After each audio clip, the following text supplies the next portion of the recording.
American Congress പ്രതിനിധി റാഷിദ തിലൈബ് എന്ന സഹോദരി ഗാസയിലെ ഈമാൻ ബഷർ എന്ന വനിത ട്വിറ്ററിൽ കുറിച്ച കരളലിയിക്കും അനുഭവങ്ങൾ പങ്കുവച്ച് അമേരിക്കൻ കോൺഗ്രസ് പ്രതിനിധി സഭയിൽ പ്രസംഗിക്കുകയുണ്ടായി. ആ വരികളുടെ സാരം ഇങ്ങനെയാണ്: ഇസ്രായേലിൻ്റെ കണ്ണില്ലാത്ത ക്രൂരത തുടരുന്നതിനാൽ വിവരണാതീതമാണ് ഗാസയിലെ സാധാരണ ജനങ്ങളുടെ ജീവിതം. ഭീകരരാത്രിയാണ് ഓരോ മനുഷ്യക്കുഞ്ഞിനും ഗാസയിൽ. അടുത്ത മിസൈൽ തങ്ങളുടെ വീടിൻ്റെ മുകളിലാകുമെന്ന് ഭയന്നാണ് ഇവർ കഴിയുന്നത്. രാവിലെ ജീവനോടെയുണ്ടാകുമെന്ന് ഒരു ഉറപ്പുമില്ലാത്ത കുടുംബങ്ങൾ കിടക്കുമെങ്കിലും ഭയം കാരണം പിഞ്ചു കുഞ്ഞുങ്ങൾ വരെ ഉറങ്ങുകയില്ല. അഥവാ പുലർച്ചെ എപ്പോഴോ ഒരുപോലെ കണ്ണടച്ചാൽ മിനിറ്റുകൾ മാത്രമേ ഉറക്കം നീളുകയുള്ളൂ. നീ ജീവിച്ചിരിപ്പുണ്ടോ? ഈ സന്ദേശം ഫോണിൽ വായിച്ചാണ് ഓരോ ദിവസവും അവർ ആരംഭിക്കുന്നത്. അനിശ്ചിതത്വം നിറഞ്ഞ ദിനരാത്രങ്ങൾ. ഇസ്രായേൽ മിസൈലുകളുടെ അടുത്ത ലക്ഷ്യം തങ്ങളാണെന്ന് നനച്ചാണ് ഓരോ രാത്രിയും അവർ കടന്നുപോകുന്നത്. ഭീകരരാത്രികളെ കൈകാര്യം ചെയ്യാൻ 2 മാർഗങ്ങളാണ് ഗാസയിലെ സാധാരണക്കാർക്കുള്ളത്. ഒന്ന്, കുടുംബത്തിലെ എല്ലാവരും ഒരുമിച്ച് ഒരു മുറിയിൽ കഴിയുക. ഇസ്രായേൽ ബോംബുകൾ വർഷിച്ചാലോ മിസൈലുകൾ പതിച്ചാലോ ഒരുമിച്ച് മരിക്കാലോ. മറ്റൊരു വഴി, ഓരോരുത്തരെയും ഓരോരോ മുറിയിൽ പാർപ്പിക്കുക. അതാകുമ്പോൾ ആരെങ്കിലുമൊക്കെ ജീവനോടെ ബാക്കിയാകുമല്ലോ. ഈ 2 വഴികളല്ലാതെ മറ്റൊന്നും ഗാസയിലെ ജനങ്ങൾക്കില്ല. കഴിഞ്ഞ ദിവസത്തെ രാത്രി അതിഭയാനകമായിരുന്നുവെന്നാണ് അവർ പറഞ്ഞത്. പുലർച്ചെ 4 മണിക്കാണ് ഉറങ്ങിയത്. അതുവരെ കുഞ്ഞുങ്ങൾ ഉണർന്നിരിക്കുകയായിരുന്നു. അവരെ സമാധാനപ്പെടുത്താൻ ഭർത്താവും ഞാനും ഏറെ സമയം കഷ്ടപ്പെട്ടു. ഈ സ്ഥിതി വളരെ ദുസ്സഹമാണ്, അതിഭീകരവും. ഇതുപോലെ കുഞ്ഞുങ്ങൾ ജീവിക്കണമെന്ന് ഒട്ടും ഞങ്ങൾ ഇഷ്ടപ്പെടുന്നില്ല. അവർ സമാധാനത്തോടെ ജീവിക്കണമെന്ന് ആഗ്രഹിക്കുന്നു. അവരുടെ വിലാപങ്ങൾ ലോകമൊഴുകെ കേൾക്കണം. അതുകൊണ്ടാണ് ട്വിറ്ററിൽ കുറിക്കുന്നത്. Mere existence has disrupted the status quo. I am so personal for me. I am a reminder to colleagues that Palestinians do indeed exist, that we are human, that we are allowed to dream. We are mothers, daughters, granddaughters. We are justice seekers and are unapologetically about our fight against oppressions of all forms. And colleagues, Palestinians aren't going anywhere no matter how much money you send to Israel's apartheid government. If we are to make good on our promises to support equal human rights for all, it is our duty to end the apartheid system that for decades has subjected Palestinians to inhumane treatment and racism. Reducing Palestinians to live in utter fear and terror of losing a child, being indefinitely detained or killed because of who they are, and the unequal rights and protections they have under Israeli law. It must end. One of Israel's most prominent human rights organizations, B'Tselem, has declared Israel an apartheid state. Human Rights Watch recently recognized it too. This is what Palestinians living under Israel's oppression have been telling us for decades. I have been told by some of my colleagues who dispute the truth about segregation, racism, and violence in Israel towards Palestinians that I need to know the history. What they mean, unintentionally or not, is that Palestinians do not have the right to tell the truth about what happened to them during the founding of Israel. They are, in effect, they erase the truth about ethnic cleansing of Palestinians in Israel, that some refer to as the Nakba, our catastrophe. As Palestinians talk about our history, know that many of my Black neighbors, indigenous communities, may not know what we mean by Nakba, but they do understand what it means to be killed, expelled from your home, land, made homeless, and stripped of your human rights. My ancestors and current family in Palestine deserve the world to hear their history without obstruction. They have a right to be able to explain to the world that they are still suffering, still being dispossessed, still being killed as the world watches and does nothing. As Peter Beinart, an American of Jewish faith, writes, quote, "When you tell a people to forget its past, you are not proposing peace. You are proposing extinction. The Palestinian story is that of being made a refugee on the lands you called home. We cannot have an honest conversation about U.S. military support for the Israeli government today without acknowledging that for Palestinians, the catastrophe of displacement and dehumanization in their homeland has been ongoing since 1948. to read the statements from President Biden, Secretary Blinken, General Austin, and leaders of both parties, you'd hardly know Palestinians existed at all.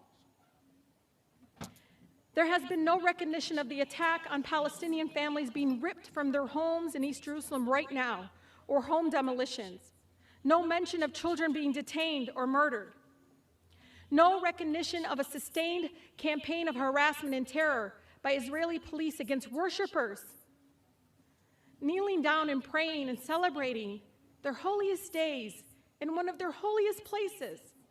No mention of Al-Aqsa being surrounded by violence, tear gas, smoke, while people pray. Can my colleagues imagine if it was their place of worship filled with tear gas? Could you pray as stun grenades were tossed into your holiest place? Above all, there has been absolutely no recognition of Palestinian humanity. If our own State Department can't even bring itself to acknowledge the killing of Palestinian children is wrong, well, I will say it for the millions of Americans who stand with me against the killing of innocent children, no matter their ethnicity or faith. I weep for all the lives lost under the unbearable status quo, every single one, no matter their faith, their background. We all deserve freedom, liberty, peace, and justice, and it should never be denied because of our faith or ethnic background. No child, Palestinian or Israeli, whoever they are, should ever have to worry that death will rain from the sky. How many of my colleagues are willing to say the same, to stand for Palestinian human rights as they do for Israelis? There is a crushing dehumanization to how we talk about this terrible violence. The New York Post reported the Palestinian death toll as Israeli casualties. ABC says that Israelis are, quote, killed, while Palestinians simply, quote, die, as if by magic, as if they were never human to begin with. Help me understand the math. How many Palestinians have to die for their lives to matter? Life under apartheid strips Palestinians of their human dignity. How would you feel if you had to go through dehumanizing checkpoints 2 blocks from your own home to go to the doctor or travel across your own land? How would you feel if you had to do it while pregnant in the scorching heat as soldiers with guns controlled your freedom? How would you feel it if you lived in Gaza, where your power and water might be out for days or weeks at a time, where you were cut off from the outside world by inhumane military blockade? Meanwhile, Palestinians' rights to nonviolent resistance have been curtailed and even criminalized. Our party leaders have spoken forcefully against BDS, calling its proponents anti-Semitic, despite the same tactics being critical to ending the South African apartheid mere decades ago. What we are telling Palestinians fighting apartheid is the same thing being told to my Black neighbors and Americans throughout that are fighting against police brutality here. There is no form of acceptable resistance to state violence. As long as the message from Washington is that our military support for Israel is unconditional, Netanyahu's extremism, right-wing government will continue to expand settlements, continue to demolish homes, and continue to make the prospects for peace impossible. 330 of my own colleagues, and Democrats and Republicans here, 75% of the body here, signed a letter pledging that Israel shall never be made to comply with basic human rights laws that other countries that receive our military aid must observe. You know, when I see the images and videos of destruction and death in Palestine, all I hear are the children screaming from pure fear and terror.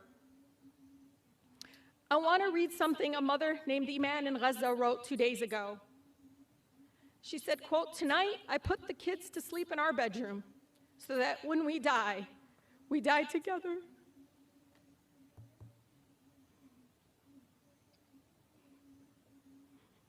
And no one would live to mourn the loss of another one. The statement broke me a little more because of my country's policies and funding will deny this mother's right to see children live, her own children live without fear and to grow old without painful trauma and violence. We must condition aid to Israel on compliance with international human rights and end the apartheid. We must, with no hesitation, demand that our country recognize the unconditional support of Israel has enabled the erasure of Palestinian life and the denial of the rights of millions of refugees and emboldens the apartheid policies that Human Rights Watch has detailed thoroughly in their recent report.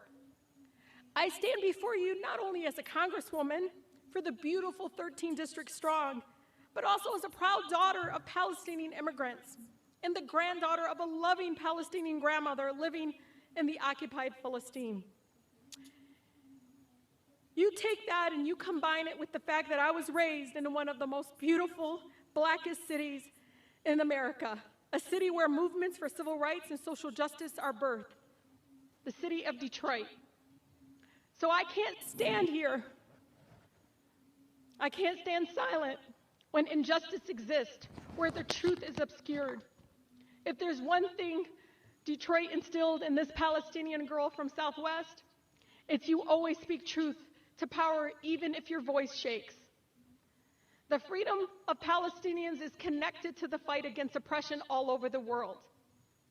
Lastly, to my city in Palestine, Ashanik, Anawakif Hannah, I stand here because of you. Thank you.